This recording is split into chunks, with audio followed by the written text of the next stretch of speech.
Counter current mechanism. My dear friends, इस topic में आप ये सीखने वाले हैं कि जो काउंटर करंट मल्टीप्लायर है या मैकेनिज्म है वो काम कैसे करता है, वो किस तरह से कंसंट्रेटेड यूराइन फॉर्मेशन बनाने के लिए इंपॉर्टेंट है, कौन से वो नेफ्रॉन्स होते हैं जो इन्वॉल्व होते हैं कंसंट्रेटेड यूराइन फॉर्मेशन में, कौन से हार्मोन्स यहाँ पर काम करेंगे और किस तरह से जो कंसंट्रेशन है वो मेंटेन की जाएगी, किस तरह से यूरिया की कंसंट्रेशन मेंटेन की जाती है, उसके अलावा साल्ट्स की, इलेक्ट्रोलाइट्स की, वाटर की, वाजा रेक्टा का इसके साथ क्या कनेक्शन है। और एट द एंड हम ये देखने वाले हैं कि आपके पास जो काउंटर करंट मल्टीप्लायर है ये इंपॉर्टेंट क्यों होता है फॉर द टेरेस्ट्रियल एनिमल्स। तो चलिए टॉपिक स्टार्ट करते हैं। देखें, काउंटर करंट मल्टीप्लायर में दो मेन चीजें इन्वॉल्व होंगी, आपने जहन में रखना है। अगर एमसीक्यूज में पूछ भी लिया जाता है आपसे कि काउंटर करंट जो मैकेनिज्म है उसमें कौन कौन सी दो स्ट्रक्चर्स इन्वॉल्व होती हैं, तो पहला जो होगा वो आपके पास होगा लूप ऑफ हैनले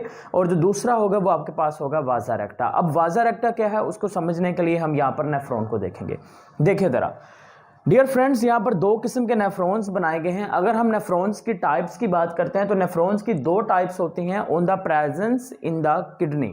अगर आप किडनी की देख लें थोड़ा सा डायग्राम को, तो किडनी के दो रीजन्स होते हैं, एक होता है कॉर्टिकल रीजन और दूसरा उसके अंदर वाली साइड पर होता है जिसको क्या नाम देते हैं, this one is known as a medullary region. क्या नाम देंगे, मेडुलरी रीजन। अगर नेफ्रॉन बाहर वाली साइड पर मौजूद है, कॉर्टिकल रीजन पे मौजूद होगी, तो आप उसको क्या नाम देंगे, उसको डियर फ्रेंड्स हम नाम देते हैं कॉर्टिकल नेफ्रॉन का।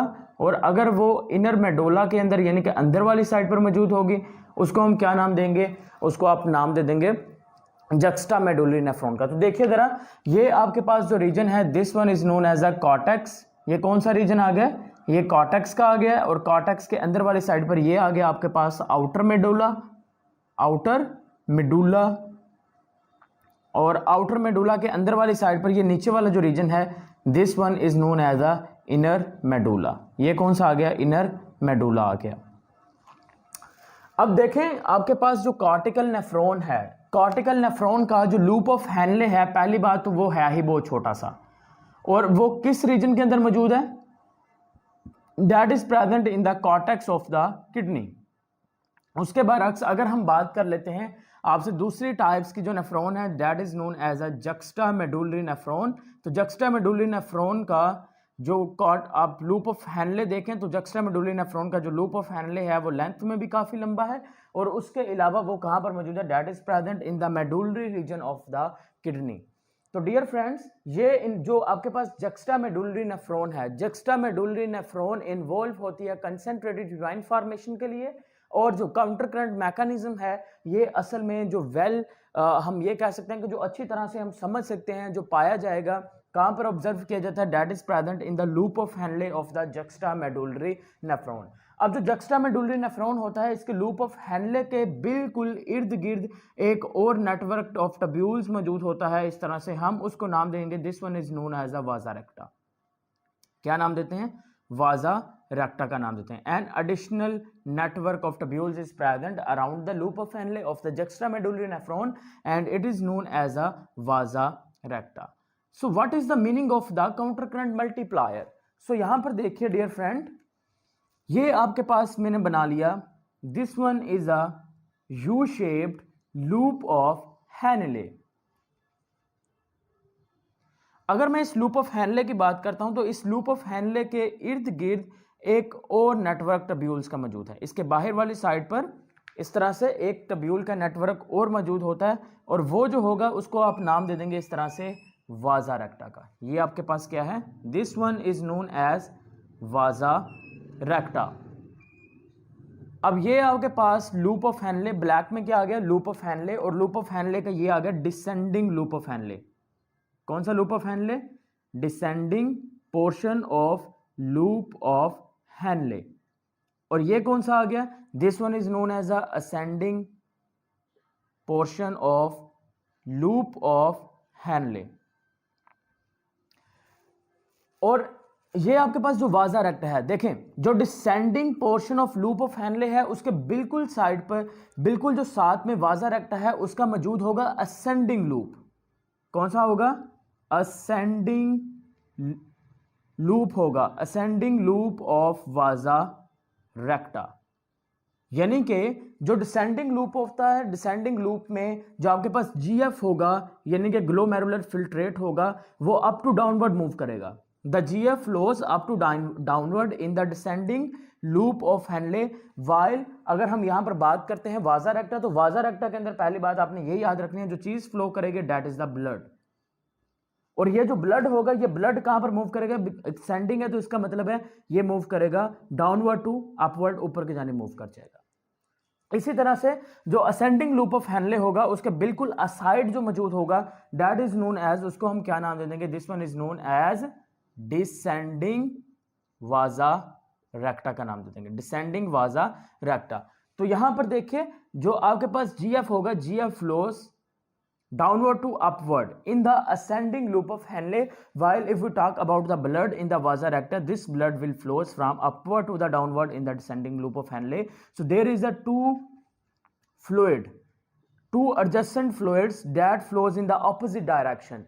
तो जो काउंटर करंट मल्टीप्लायर है, ये मैकेनिज्म है, उसका मतलब ही यही होता है कि आपके पास दो फ्लूइड हो या एक जो फ्लूइड है वो आपके पास ऑपोजिट डायरेक्शन के अंदर फ्लो करता है। देखिए लूप ऑफ हेनले में, देखिए लूप ऑफ हेनले में जो डिसेंडिंग लूप ऑफ हेनले है वो उसमें जो आपके पास जीएफ है वो नीचे की जानिब मूव कर रहा है, इधर को नीचे की जानिब जा रहा है और इधर ऊपर की जानिब आ रहा है, दोनों में ऑपोजिट डायरेक्शन में मूव कर रहा है। इसको हम नाम दे देंगे काउंटर करंट मल्टीप्लायर और काउंटर करंट मैकेनिज्म का। उसके साथ साथ अगर हम वाजा रेक्टा की बात करते हैं जो कि उसके इर्द गिर्द मौजूद है, उसमें भी देख लें कि जो आपके पास जीएफ है वो नीचे की जानिब अगर मूव कर रहा है तो आपके पास जो ब्लड है वाजा रेक्टा में वो कहां पर मूव कर रहा है, डाउन टू अपवर्ड मूव कर रहा है। तो दोनों एक दूसरे के ऑपोजिट फ्लो कर रहे हैं। तो जब ये दोनों एक दूसरे के ऑपोजिट फ्लो करेंगे, इनके ऑपोजिट फ्लो करने की वजह से क्या होगा, जो वाटर होगा, साल्ट्स होगा, वो यहां से निकलेंगे, आपके जो जीएफ होगा जीएफ से निकल कर कहां पर आ जाएंगे, ब्लड में आ जाएंगे। दैट इज द, वो कौन सा ब्लड किस में मौजूद है, वाजा रेक्टा में मौजूद होगा, जिसके नतीजे में जो यूराइन होगा वो कंसेंट्रेट बन जाएगा और उसको हम नाम दे देंगे काउंटर करंट मल्टीप्लायर का। तो काउंटर करंट होप्स आपको क्लियर हो चुका होगा। काउंटर करंट का मतलब क्या होता है कि फ्लूइड का ऑपोजिट डायरेक्शन में मूव करना है, एक तरफ नीचे जा रहा है तो दूसरी तरफ ऊपर जा रहा है। तो यहां पर देखिए नीचे जा रहा है, इधर ऊपर आ रहा है। तो जो काउंटर करंट का मैकेनिज्म है वो लूप ऑफ यानी कि आप लूप ऑफ हेनले के दोनों लूप्स के साथ भी देख सकते हैं और उसके अलावा आप लूप ऑफ हेनले और साथ में वाजा रेक्टा उनके साथ भी देख सकते हैं।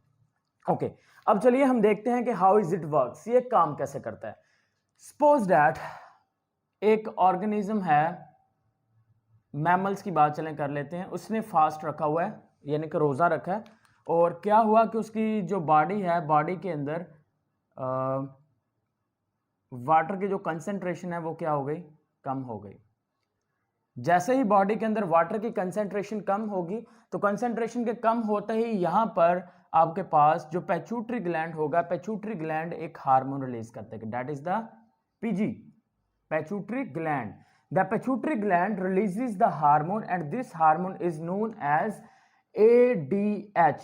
Its means antidiuretic hormone. देखें डायूरेटिक का मतलब होता है ज्यादा यूराइन प्रोड्यूस करने वाले। मेडिकल स्टोर्स पे काफी सारे टैबलेट्स मिल जाते हैं, डायूरेटिक टैबलेट्स, यानी कि जो यूराइन ज्यादा प्रोड्यूस करती हैं। तो यहां पर हार्मोन जो है वो एंटी ड्यूरेटिक है, डायूरेटिक है, यानी कि यहां पर जो यूराइन होगा वो ज्यादा प्रोड्यूस नहीं होने वाला, यानी कि एंटी ड्यूरेटिक का मतलब उसमें जो वाटर होगा उसको रीएब्सॉर्ब कर लिया जाएगा। तो यहां पर आपके पास जो लूप ऑफ हेनले है और वाजा रेक्टा है उसको जरा सेपरेट करके हम देखते हैं कि एंटी ड्यूरेटिक जो हार्मोन है, ये हार्मोन प्रोड्यूस हुआ पेट्यूटरी ग्लैंड से और रिलीज होने के बाद ये डायरेक्टली आएगा और आने के बाद कहां पर काम करना शुरू कर देगा, आपके पास लूप ऑफ हेनले पे काम करना शुरू कर देगा। तो डियर फ्रेंड्स देखिए जरा यहां पर, this one is known as a loop of Henley,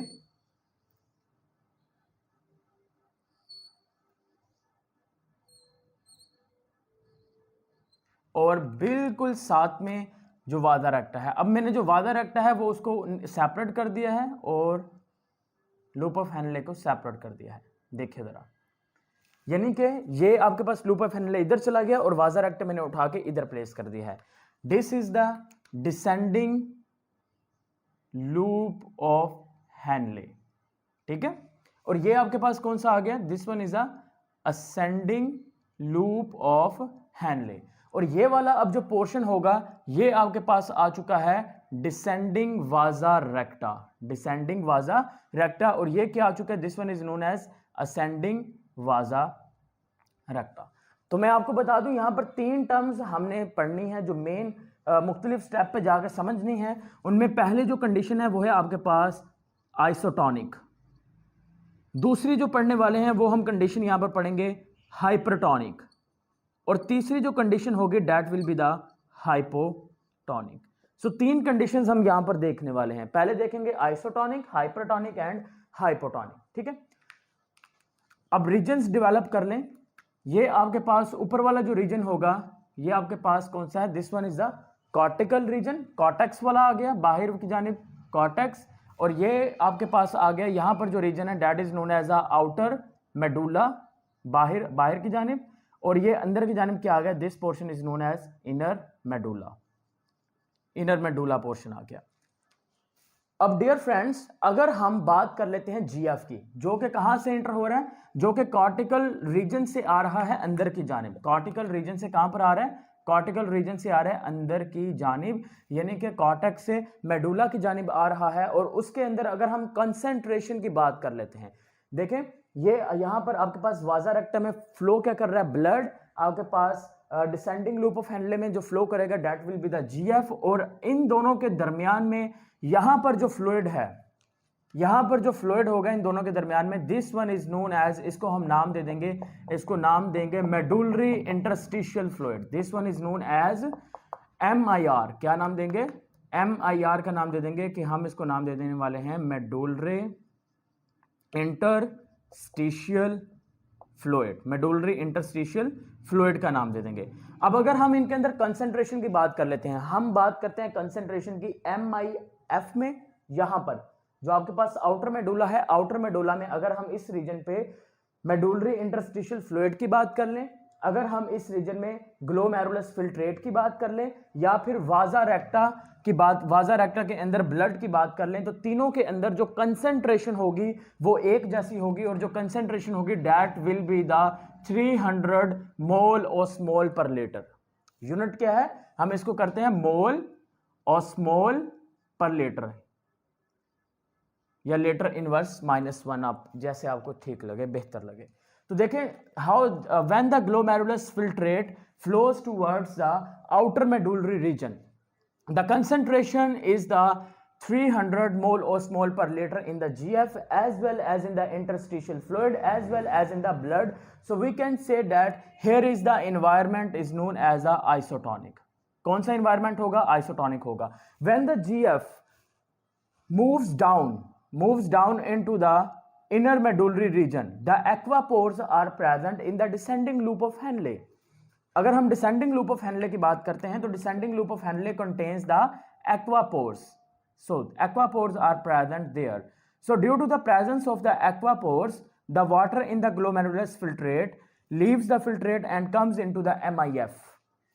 तो अभी मैंने क्या कहा, मैंने कहा कि एक्वापोर्स की मौजूदगी की वजह से जो आपके पास यहाँ पर जो जीएफ है, वो जीएफ से जो वाटर होगा वो बाहर की जानिब बच्चे मूव करता जा रहा है। देखिए जीएफ से वाटर बाहर की जानिब इंटरस्टिशियल फ्लूइड में मूव करता जाएगा, जिसके नतीजे में देखें पहले कंसंट्रेशन क्या थी 300 से कंसंट्रेशन पहुंच जाएगी 600 के ऊपर, और जब वाटर मजीद मूव करता जाएगा कंसंट्रेशन पहुंच जाएगी 900 के ऊपर, और फाइनली जब वाटर मूव करता रहेगा तो उसके नतीजे में जो कंसंट्रेशन होगी वो कहां पर पहुंच जाएगी, 1200 मोल ओस्मोल पर लीटर पे पहुंच जाएगी। ये कंसंट्रेशन क्यों बढ़ रही है, क्योंकि कंसंट्रेशन बढ़ने की जो वजह है वो है एक्वापोर्स। एक्वापोर्स की मौजूदगी की वजह से जो वाटर होगा वो अंदर से बाहर चला जाएगा। जब वाटर बाहर चला गया तो पीछे बच के साल्ट्स जब बढ़ते जाएंगे तो जो इन्वायरमेंट है वो ज्यादा कंसंट्रेट होता जाएगा, और जब इन्वायरमेंट ज्यादा कंसंट्रेट होता जाएगा तो उसकी जो कंसंट्रेशन है, वैल्यू है, वो भी बढ़ती चली जा रही है। अब देखिए यहाँ पर जो कंसंट्रेशन वैल्यू है वो आपके पास कौन सी आ गई, 1200 आ गई, यानी कि यहाँ पर हम कहेंगे कि आपके पास जो इन्वायरमेंट है वो कौन सा हो गया, that is known as a hypertonic. कौन सा हो चुका है, हाइपरटोनिक इन्वायरमेंट बन चुका है। अब नेक्स्ट देखें, जैसे जैसे जो जीएफ है वो फ्लो करेगा towards the ascending loop of handle, ascending loop of handle की तरफ जैसे ही मूव करेगा, जो असेंडिंग लूप ऑफ हैंडले है इसमें किसी भी किस्म का कोई भी एक्वापोर्स मौजूद नहीं होता। It is permeable only for the electrolyte, ये सिर्फ इलेक्ट्रोलाइट के लिए परमिएबल होता है। तो जैसे ही मैंने कहा कि बॉडी के अंदर वाटर की कंपोजिशन, वाटर की जो परसेंटेज है वो कम हो जाएगी, फॉल हो जाएगी, तो आपके पिट्यूटरी ग्लैंड से एंटीड्यूरेटिक हार्मोन आएगा। इसी तरह से हमारा जो एड्रीनल कॉर्टेक्स है, ठीक है, वहां से भी एक हार्मोन आएगा, और वो जो हार्मोन होगा that will be the aldosterone hormone. And aldosterone hormone की वजह से, उसकी वजह से जो सोडियम आयन होगा इसके अंदर, कौन सा ion? Sodium ion. Sodium ion that is present in the, जो कहां पर मौजूद होगा, जो कि जीएफ के अंदर मौजूद होगा, वो बाहर निकलता चला जाएगा। जैसे जैसे सोडियम आयन बाहर जाएगा तो सोडियम आयन के साथ साथ जो क्लोराइड की आयंस होगी वो भी इसको फॉलो करते करते कहां पर निकल आएंगे, that will also come in the MIF, तो वो भी MIF में आते जाएंगे। तो देखिए जरा यहाँ पर जो इलेक्ट्रोलाइट है वो कंटिन्यूसली बाहर आता जा रहा है। तो जब इलेक्ट्रोलाइट कंटिन्यूसली बाहर आता जाएगा, अब देखें इलेक्ट्रोलाइट का मतलब आयंस जब अंदर से बाहर आ जाएंगे तो जारी बात है आयंस की कमी हो जाएगी। तो जो इन्वायरमेंट है, परसेंटेज है, वो अगेन 1200 से कहाँ पर आ जाएगी, 9 पे आ जाएगी, 9 के बाद 6 पे आ जाएगी, और 6 के बाद फाइनली अगर हम उसके बिल्कुल ऊपर वाले पोर्शन की बात करते हैं तो यहाँ पर मजीद आपके पास जो परसेंटेज होगी, जो उसका अमाउंट होगा, वो कहाँ पर आ जाएगा, 300 मोल ओस्मोल पर लीटर पर आ जाएगा। तो डियर फ्रेंड्स, इस तरह से आपके पास जो लूप ऑफ हेनले है उसके अंदर वर्किंग हो रही है। तो लूप ऑफ हेनले में जो वाटर होगा वो बाहर की जानिब आता है, लेकिन किस प्रोसेस से आएगा, वो ओस्मोसिस से आएगा। अब ओस्मोसिस से क्यों आएगा, उसकी रीजन ये होती है कि डियर फ्रेंड्स, जब हम कॉर्टेक्स से आउटर मेडुला और आउटर मेडुला से इनर मेडुला की तरफ मूव करते जाते हैं, उसके नतीजे में क्या होता है कि यहाँ पर जो कंपोजिशन होती है और जो कंसेंट्रेशन होती है वो कॉम्प्लेक्स और बढ़ती चली जाती है। देखिए जैसे जैसे नीचे की जानी मूव करेंगे तो जो आपके पास कंसेंट्रेशन होगी आयंस की, साल्ट्स की, वो बढ़ती चली जाएगी।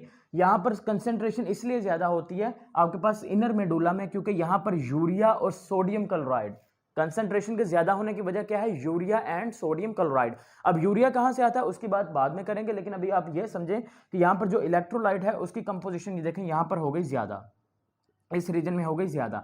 जब यहां पर बाहर वाली साइड पर आयंस यानी कि कंसेंट्रेशन ज्यादा हो गई, इसका मतलब है जो टब्यूल्स के अंदर है, जो जीएफ है, उसमें कंसेंट्रेशन कम हो गई। कंसेंट्रेशन ग्रेडियंट कायम हो गया ना, अंदर कम है, बाहर ज्यादा है। तो बाहर सल्यूट ज्यादा है, अंदर सल्यूट था कम, जिसकी वजह से जो वाटर होगा वो सिर्फ आपके पास किस लिम्ब से, डिसेंडिंग लिम्ब से, क्योंकि डिसेंडिंग लिम्ब्स में होंगे एक्वा पोर्स होंगे। तो एक्वा पोर्स की वजह से जो वाटर होगा वो ओस्मोसिस के जरिए से, यानी कि movement of water molecules from the area of low solute concentration to higher solute concentration, यानी कि अंदर लो सल्यूट कंसेंट्रेशन थी, बाहर सल्यूट कंसेंट्रेशन ज्यादा थी, तो वो अंदर से बाहर की जानिब आ गया, और आपके पास यहां पर जो प्रोसेस होगा वो कौन सा होगा, ओस्मोसिस का होगा। अब हम बात कर लेते हैं इलेक्ट्रोलाइट की, that is move outwards in the MIF due to the a hormone, and the hormone name is the aldosterone that is released by the adrenal cortex.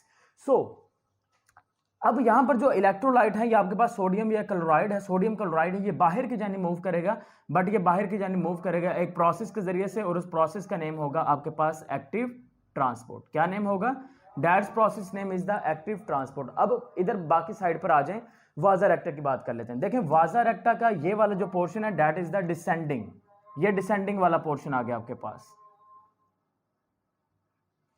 अजान सुन लें। ओके डियर फ्रेंड्स, हम स्टार्ट करते हैं वाजा रेक्टा में blood की concentration को। तो देखिए जरा, आपके पास ये वाला जो हिस्सा है, ये पोर्शन असल में कहां पर मौजूद है, इधर वाली साइड पे मौजूद है, और ये वाला जो पोर्शन है जो असेंडिंग आपके पास वाजा रेक्टा है वो कहां पर मौजूद है, डिसेंडिंग के साथ मौजूद है, कुछ इस तरह से, ठीक है। अब देखें डिसेंडिंग वाजा रेक्टा है, तो इसके अंदर भी आपके पास जो ब्लड है वो क्या होगा, 300 मोल ओस्मोल पर लीटर होगा। इसी वजह से हमने कहा था कि यहाँ पर जो इन्वायरमेंट है वो आइसोटोनिक है, इधर आकर हाइपोटोनिक हो गया, और लास्ट पे अगेन देखें जब इलेक्ट्रोलाइट बाहर निकलते चले गए तो आयंस के बाहर जाने की वजह से जो वाटर होगा वो अंदर ज्यादा हो जाएगा, जिसकी वजह से हम यहाँ पर नाम क्या दे देंगे कि कौन सा इन्वायरमेंट आ गया आपके पास, हाइपोटोनिक इन्वायरमेंट आ गया। अब अगेन देखें यहां पर कंसेंट्रेशन 300 है, इंटरस्टिशियल फ्लूइड में भी 300 है, और आपके पास जो जीएफ है उसके अंदर भी 300 है, यानी कि यहां पर आपके पास इन्वायरमेंट कौन सा है, आइसोटोनिक है। कौन सा इन्वायरमेंट आ गया, आइसोटोनिक कंसेंट्रेशन आ गई। अब जिस तरह से ब्लड नीचे की जानी मूव करता जाएगा, देखें जैसे जैसे ब्लड नीचे की जानी मूव कर रहा है, ये देखें ब्लड जैसे जैसे नीचे की जानी मूव कर रहा है, तो वैसे वैसे जो कंसेंट्रेशन होगी वो बढ़ती चली जाएगी यहां पर, क्योंकि यहां पर डियर स्टूडेंट आपने गौर किया है कि जो इलेक्ट्रोलाइट हैं वो बाहर आते जा रहे हैं। जो आपके पास कौन सा लूप है, आपके पास जो असेंडिंग लूप ऑफ हेनले है, this one ascending loop of Henley से जो इलेक्ट्रोलाइट थे वो बाहर आ गए थे एक्टिव ट्रांसपोर्ट के जरिए से, जिसकी वजह से यहां पर आपके पास जैसे जैसे आउटर मेडुला से इनर मेडुला नीचे की तरफ मूव करते जाएंगे तो आपके पास इन आयंस की जो कंसेंट्रेशन होगी इलेक्ट्रोलाइट की वो बढ़ती चली जाएगी। अब ये जो आपके पास इलेक्ट्रोलाइट या आयंस जो बाहर आए हैं, ये आयंस यहां से बाहर निकलने के बाद कहां पर एंटर हो जाएंगे, that will comes inter into the, किसमें एंटर हो जाएंगे, आवाज नहीं आ रही, डिसेंडिंग वाजा रेक्टा, डिसेंडिंग वाजा रेक्टा में एंटर हो जाएंगे। जब वो डिसेंडिंग वाजा रेक्टा में एंटर हो जाएंगे तो उसके नतीजे में क्या होगा, देखें आयंस और इलेक्ट्रोलाइट अंदर मूव कर रहे हैं, जब अंदर मूव करते जाएंगे सिंपल डिफ्यूजन के जरिए से, तो उसके नतीजे में क्या होगा कि यहां पर जो कंसेंट्रेशन होगी वो बढ़ती चली जाएगी। कंसेंट्रेशन यहां पर 600 पे जाएगी, 600 के बाद अगेन 900 पे चली जाएगी, 900 के बाद ये अगेन जब कंटिन्यूसली मूव करते जाएंगे तो आपके पास जो ब्लड की कंसेंट्रेशन है वो कहां पर आ जाएगी, फाइनल 1200 मोल ओस्मोल पर लीटर पे आ जाएगी। सो अगर हम बात कर लेते हैं यहां पर अगेन आपके पास असेंडिंग वाजा रेक्टा के बारे में, तो जो असेंडिंग वाजा रेक्टा है ये आपके पास कहां पर मौजूद है, around with the descending loop of Henley. तो किसके इर्द गिर्द मौजूद है, डिसेंडिंग लूप ऑफ हेनले के इर्द गिर्द मौजूद था। तो डिसेंडिंग जो लूप ऑफ हेनले था वहां से क्या चीज बाहर निकल रही थी, वाटर बाहर निकल रहा था। अब जो वाटर वहां पर बाहर निकल रहा था वो वाटर अगेन कहां पर एंटर होता चला जाएगा, वाटर अगेन ब्लड में एंटर हो जाएगा और असेंडिंग वाजा रेक्टा में वो क्या हो जाएगा, एंटर हो जाएगा। जब ब्लड के अंदर कंटिन्यूसली वाटर एंटर हो रहा है, वाटर एंटर होता चला जाएगा, उसके नतीजे में यहाँ पर जो कंसेंट्रेशन है वो कम होती चली जाएगी। यहाँ पर नो डाउट के इन्वायरमेंट कौन सा था, that is the hypertonic environment. और जब वाटर एंटर होता जाएगा तो 1200 से अगेन 900, 900 से फ्लो करता करता 600 पे, और 600 से फ्लो करता करता अगेन वो कहां पर आ जाएंगे, 300 पे आ जाएंगे। और जब यहां पर पहुंचेंगे तो यहां पर देखिए अब आयंस कम हो गए, पानी के अंदर जाने की वजह से जो वाटर होगा वो ज्यादा होगा, तो इन्वायरमेंट आपके पास कौन सा बन जाएगा, that will be the hypotonic environment. तो कौन सा इन्वायरमेंट बन जाएगा यहाँ पर, हाइपोटोनिक एनवायरनमेंट बन जाएगा। सो ये जो प्रोसेस होगा, this process is known as counter current multiplier का इसको नाम दे देंगे, और ये काउंटर करंट मल्टीप्लायर इसी तरह से काम करेगा। अब हम बात कर लेते हैं यहाँ पर यूरिया के रोल के बारे में और यूरिया यूराइन बात के बारे में। देखें जैसे जैसे हम आउटर मेडुला से इनर मेडुला की तरफ मूव करते जा रहे थे, तो मैंने आपसे ये कहा था कि जैसे जैसे नीचे की जाने मूव करते जाएंगे जो कंसेंट्रेशन होगी वो कंटिन्यूसली बढ़ती चली जाएगी। अब देखें क्यों बढ़ती चली जाएगी, क्योंकि जो आपके पास इलेक्ट्रोलाइट है वो यहाँ से बाहर मूव कर रहे हैं, आपके लूप ऑफ हेनले से कहाँ पर मूव कर रहे हैं, बाहर की जानिब मूव कर रहे हैं, जिसकी वजह से यहाँ पर इलेक्ट्रोलाइट बढ़ जाएंगे आपके पास एमआईएफ के अंदर मेडुलरी इंटरस्टिशियल फ्लूइड में। और हम मेडुलरी इंटरस्टिशियल फ्लूइड को क्या नाम दे देंगे, this one is known as, इसको आप नाम दे देंगे यूराइन बाथ का भी नाम दे देंगे। क्या नाम दे देंगे, this one is known as urine bath, यानी कि जो आपके पास एक्सटर्नल इन्वायरमेंट होगी उसकी जो कंसेंट्रेशन होगी जब वो काफ़ी ज़्यादा कंसेंट्रेट हो जाएगा उसको नाम दे देंगे यूराइन बाथ का नाम दे देंगे। अब यहाँ पर देखें ये this one is known as a collecting tubules और कलेक्टिंग डक्ट्स का नाम दे देंगे, कलेक्टिंग डक्ट। कलेक्टिंग डक्ट का काम ये होता है कि आपका जो डिस्टल कन्वोल्यूटेड टब्यूल्स होती हैं लूप ऑफ आपके पास नेफ्रॉन्स की, वहाँ से जो वेस्ट मटेरियल है वो कहाँ पर मूव कर जाएगा, कलेक्टिंग डक्ट्स में आ जाएगा। अब इसके अंदर यूरिया भी मौजूद होता है, और इंपॉर्टेंट बात यहाँ पर ये है कि जो हमारे पास कलेक्टिंग डक्ट्स होती हैं, collecting ducts are permeable for the, वो किसके लिए परमिएबल होंगी,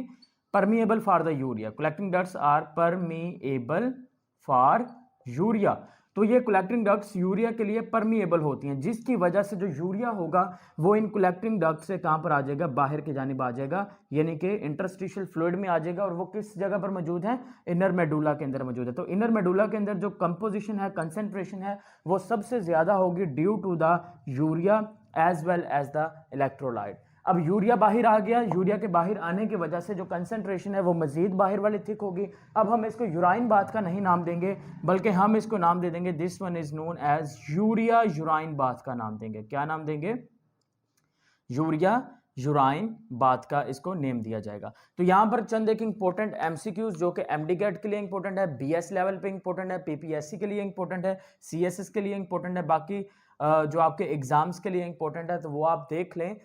पहला जो एमसीक्यू ये है कि जो वाटर होगा वो किस प्रोसेस के जरिए से बाहर आ जाएगा, तो आपने याद रखना है कि जो वाटर के बाहर आने की रीजन है कौन सा प्रोसेस है, that is known as a osmosis. Second MCQ, अगर आपसे पूछ लिया जाए कि जो आपके पास काउंटर करंट मल्टीप्लायर है, ये ह्यूमंस जो यूराइन है उसको कितने परसेंट हाइपरटोनिक कर रहा है, यानी कि देखिए जरा स्टार्ट पे जो कंसेंट्रेशन है वो 300 है और यहाँ पर जो हाइपरटोनिक में है कंसेंट्रेशन कितनी बनती है 1200। इसका मतलब ये आपके यूराइन को कितने गुना बढ़ा देगा, तो कंसेंट्रेट कर देगा, it will concentrate your urine 4x, यानी कि 4 गुना कंसेंट्रेट कर देगा। अब अगर स्टार्ट पे जो कंसेंट्रेशन है वो आपके पास 300 है तो आंसर 1200 आएगा। लेकिन अगर आपसे जो स्टार्ट पे वो कंपोजिशन कहते हैं कि आपके पास जो जीएफ की कंपोजिशन है वो 500 है और उसके बताएं यूराइन फॉर्मेशन की कंपोजिशन कितनी हो जाएगी कंसेंट्रेशन, तो उसको 4 से मल्टीप्लाई करते हैं, 4 गुना करते हैं, तो आपके पास 2000 बन जाएगी। इसी तरह से अगर 600 होगी उसको 4 से मल्टीप्लाई करते हैं तो ये आपके पास कितनी कंसेंट्रेशन बन जाएगी 2400 बन जाएगी। तो डियर फ्रेंड्स इस तरह से ये एमसीक्यूज पूछे जा सकते हैं। उसके बाद अगर आपसे पूछ लिया जाए कि जो इलेक्ट्रोलाइट है ये NaCl है, ये किस प्रोसेस के जरिए से बाहर आया था, ये आया था एक्टिव ट्रांसपोर्ट के जरिए से बाहर आया था। अगर हम ह्यूमंस की किडनीज के बारे में बात करते हैं तो ह्यूमन किडनी के अंदर जो कंसेंट्रेटेड यूराइन है वो कितने परसेंट कर सकते हैं, 4 गुना कंसेंट्रेट यूराइन प्रोड्यूस किया जा सकता है ह्यूमन की किडनीज के अंदर। इसके अलावा अगर हम मैमल्स के बारे में बात कर लेते हैं डियर फ्रेंड्स, कैमल के बारे में, किसके बारे में बात कर लें, अगर हम कैमल के बारे में बात कर लें तो कैमल 8 गुना ज्यादा कंसेंट्रेट यूराइन प्रोड्यूस कर सकता है। अगर हम माइस की बात कर लेते हैं जो कि डेजर्ट के अंदर मौजूद हैं या टेरेस्ट्रियल इन्वायरमेंट के अंदर मौजूद हैं, वो 20 गुना ज्यादा कंसेंट्रेट यूराइन प्रोड्यूस कर सकता है। इसी तरह से अगर जबील की बात कर लें तो जो आपके पास जबील है वो आपके पास कितने गुना ज़्यादा प्रोड्यूस कर सकता है, वो आपके पास प्रोड्यूस कर सकता है 14 टाइम ज़्यादा कंसेंट्रेट यूराइन प्रोड्यूस कर सकता है। और आखिर में एक एमसीक्यू आपके पास, जो यूरिया यहाँ पर आ गया था MIF के अंदर, वो यूरिया अगेन वापस चला जाएगा और वापस वो कहाँ पर चला जाएगा, आपके पास जो लूप ऑफ हैंडले है, लूप ऑफ हैंडले में वो वापस चला जाएगा। यानी कि निकल कहाँ से रहा है, टब्यूल से निकलेगा आपके पास, कलेक्टिंग टब्यूल से निकलने के बाद कंसेंट्रेशन थिक करेगा, कंसेंट्रेशन की वजह से वाटर यहाँ पर एक्वापोर्स के जरिए से बाहर आ जाएंगे और उसके बाद जो यूरिया होगा वो वापस कहाँ पर चला जाएगा, that will be turned into the जो लूप ऑफ हैंडले होंगे, लूप ऑफ हैंडले के जरिए से अगेन वापस चला जाएगा और अगेन जो प्रोसेस होगा वो कंटिन्यू होता रहेगा। और इसी तरह से जो आयंस होंगे, इलेक्ट्रोलाइट होगा, वाटर होगा, ये यूरिया होगा, वो क्या होते रहेंगे, रिप्लेस होते रहेंगे। और फाइनली आखिर पे जो यूराइन होगा वो कहाँ पर कलेक्ट होगा, कलेक्टिंग टब्यूल्स में। जब काफ़ी सारे कलेक्टिंग टब्यूल्स आपस में मिलेंगी, उनके मिलने से आपके पास बनेगी यहाँ पर पेल्वस। जो यूराइन होगा वो इस रीजन पे आके इकट्ठा हो जाएगा और ये जो रीजन होता है इसको हम नाम देते हैं रेनल पेल्विस का। रेनल पेल्विस में जमा हो जाएगा और रेनल पेल्वस जो होता है वो नेक्स्ट जाकर किस में चेंज हो जाएगा, that will be changed in a ureter. तो रेनल पेल्विस चेंज हो जाएगा यूरेटर में। यूरेटर एक नाली होगी जो यूराइन को लेके जाएगी कहाँ तक, देन क्या किया जाएगा, बॉडी से बाहर रिमूव कर दिया जाएगा। और इसी तरह से जो काउंटर करंट मल्टीप्लायर है उसकी वजह से एक कंसेंट्रेटेड यूराइन फॉर्मेशन होगी with the function of the hormone as well.